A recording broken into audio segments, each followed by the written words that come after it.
Danielle with Willow Creek Farmery. Welcome back to the channel.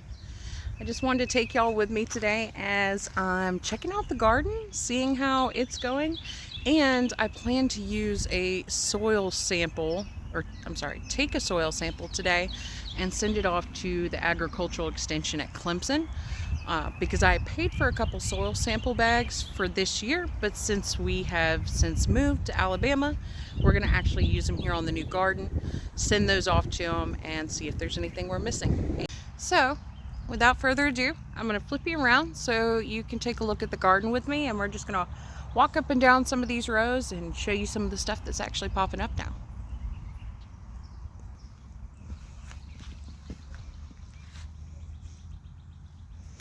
And as you guys can see, like just from the start of it, like potatoes are doing absolutely amazing. I think outgrowing anything else right now. And of course I got my little stalker John over there. Well, not so little. He's just eating that grass line. Anyways, back to plants. So we're going to take a walk down the potato aisle here. Row. I can show you all a good bit of these and how well they're actually growing. And all the way down the road. And y'all are probably wondering what over here is doing so well too. So those are turnip greens. And then right behind it in this row here, we have collard greens. And then 3 rows of corn.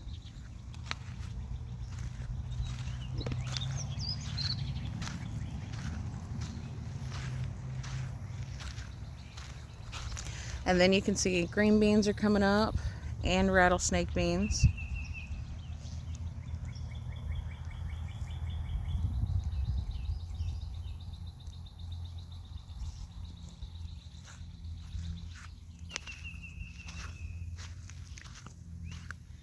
And then up here we have some onions. So the potatoes end, and then we kind of have a small line that's marked it out. We have the onions coming up.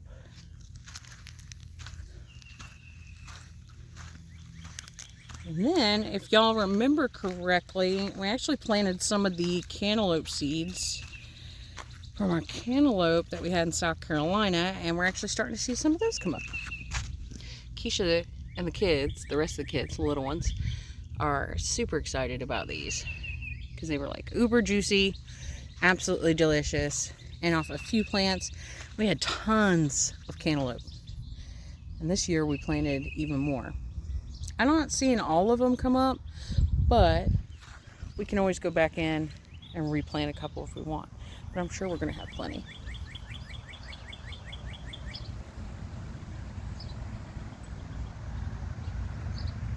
And let us know if there's anything you'd like to see us plant down here or try, and see if it just works better in this zone, or see if it's something you want to have us try with the soil that we have down here, because we're all up for trying some different things and seeing if it works for us. And speaking about trying different things, we actually are going to try and plant some mangoes this year. So might sound a little crazy, but I actually got mangoes from the store in South Carolina, ate them, of course, my favorite fruit in the whole world. We ate them, we dried the seed pit out a little bit, and then I planted 3 of them and had 3 actually come up.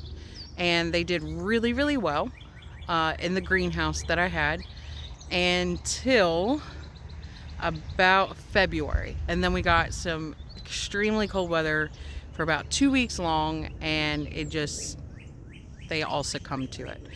But here, being in I think zone 9, southern Alabama, I don't think we're going to have that issue, and I can plant them closer to the house and see how they go.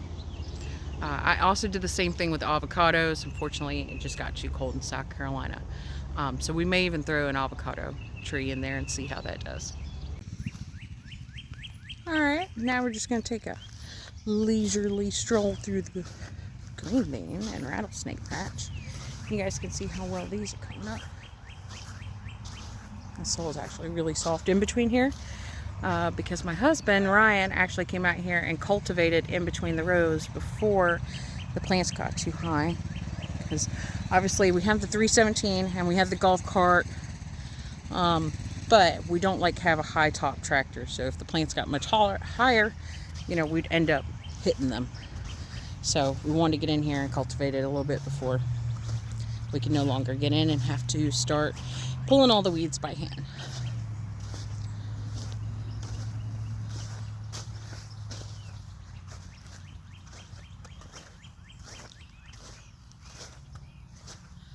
John.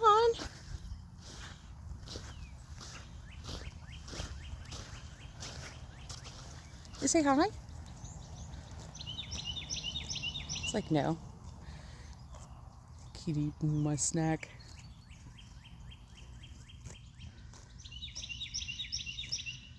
But you come and hang out with me while I'm in the garden, huh? And if y'all are wondering, we have him and Deer separated at the moment because she's actually supposed to have her baby within the next 30 days. And we really don't want him in there. We just don't know how he's going to act around a new calf. Better to play it safe than sorry. Go ahead and separate him. And then after baby is good and moving around and can run, you know, we'll go ahead and move him back with Deer. So he is not the happiest camper at the moment, but he's really not like super agitated, and we can still walk in there and mess with him. All right, y'all, the other camera overheated, so I'm gonna have to turn my phone around and show y'all the soil sample bag and the form that comes with it. So I'm gonna turn this around. I'm gonna show you what that package includes, and I'm gonna go ahead and take our sample, put it in the bag, and get it all ready to be mailed out tomorrow. All right, so first off, we have the home lawn and garden soil test form. Basically going to give you some instructions on how to take your soil sample. It's going to have your information on there. Going to ask you for a quick description as to, you know, where you're pulling the soil from, and then it'll have mailing instructions. Now, most importantly, you have your soil sample bag. As you can see, this one's from Clemson University, but there should be ones near you in your city, your county or state, that would be able to do the same thing. Now on the bag, you're going to see the sample ID. This is going to be an ID that you put there. So it can be a name, nickname, whatever you'd like to call this sample. Then your basic information, name, email, city, state, any crops you're growing in that area of the soil sample, and the county. And then on the back, it's going to actually tell you how to collect the soil sample. So, and tell you how deep that you actually need to go.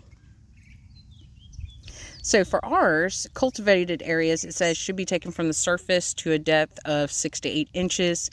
And then it says samples from pasture or turf should be taken only 2 to 4 inches deep. So with this, I already have my hands dirty. I'm just going to use a handy dandy plastic cup. I'm going to go from the surface down.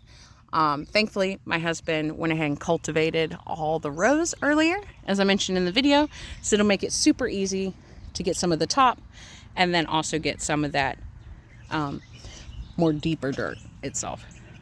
So with that being said, I'm just going to go ahead and take some of this top that he hasn't cultivated in there. And then I'm going to take some of the more deeper stuff that he cultivated and brought to the top. And I'm imagining with this cup here, we're at about 8 inches, I'd imagine.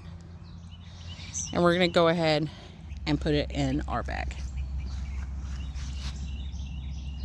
All right, y'all, we're back inside now, and we have our soil sample ready to go. We have our paperwork here that I'm going to fill out in just a few. And we're fixing to go outside and see what Ryan has the kiddos doing. I'm sure he has them doing some kind of chores. They're always around here helping.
Alright, so if y'all are wondering why we look like this, woke up this morning and my husband and RJ had already gone to the neighbor's farm and had started digging out the mule barn to actually get mule manure that's been in there for quite a long time that we could use as fertilizer in the garden itself.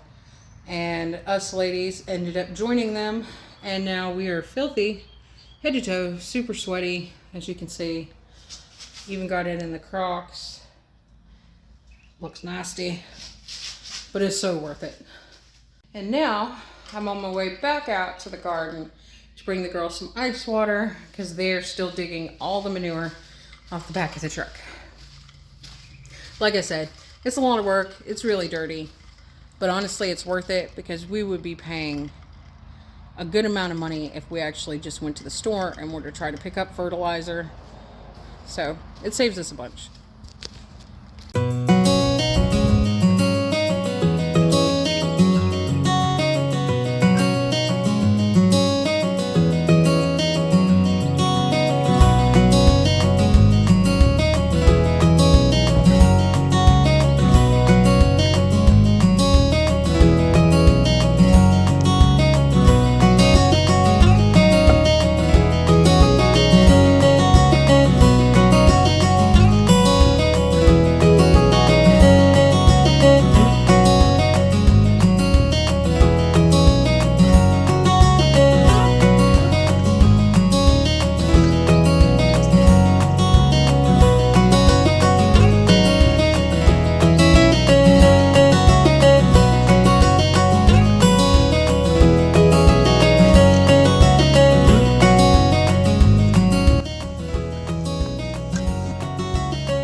It's so crazy how small these piles look on camera, when this is actually around a dump truck load full of manure.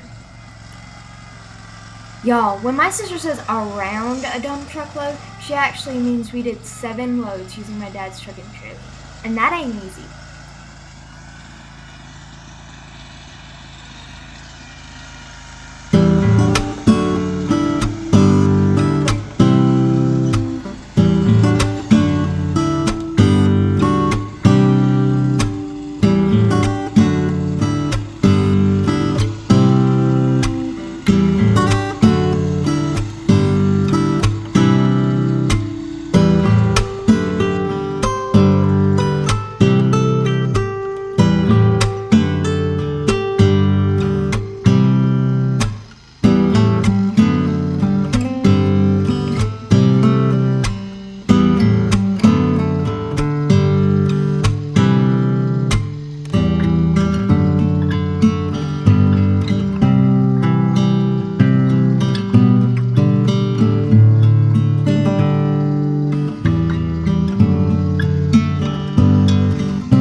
Y'all to see the face of a young man that works his butt off.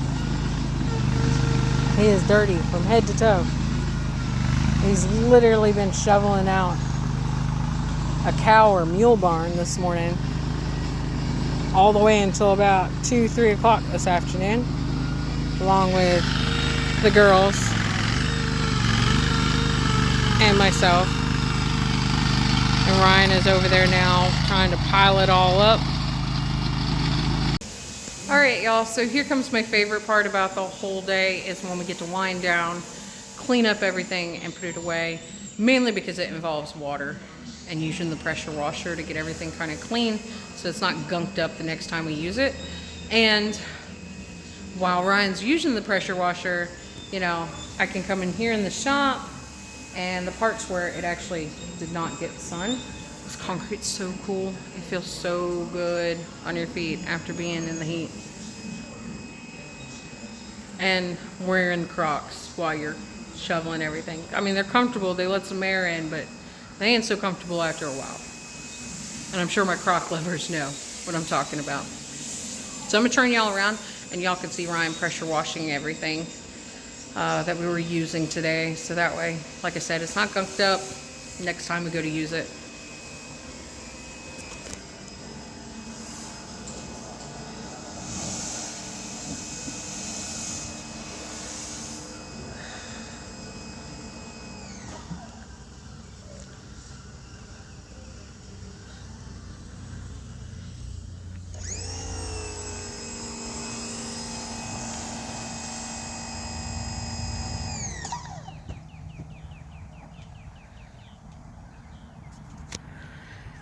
Guess he cracked a window and forgot it.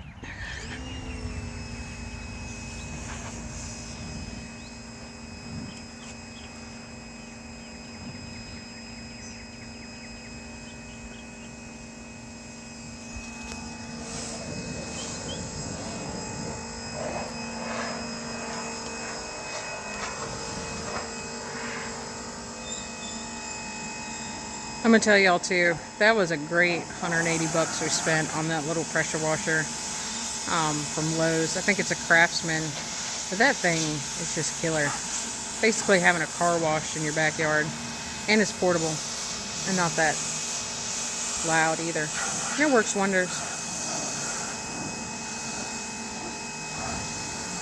Especially for like smaller applications where you just don't need something big and bulky to whirl around. Like you don't need something commercial size, but you still want to be able to pressure wash everything. I would definitely recommend that little thing.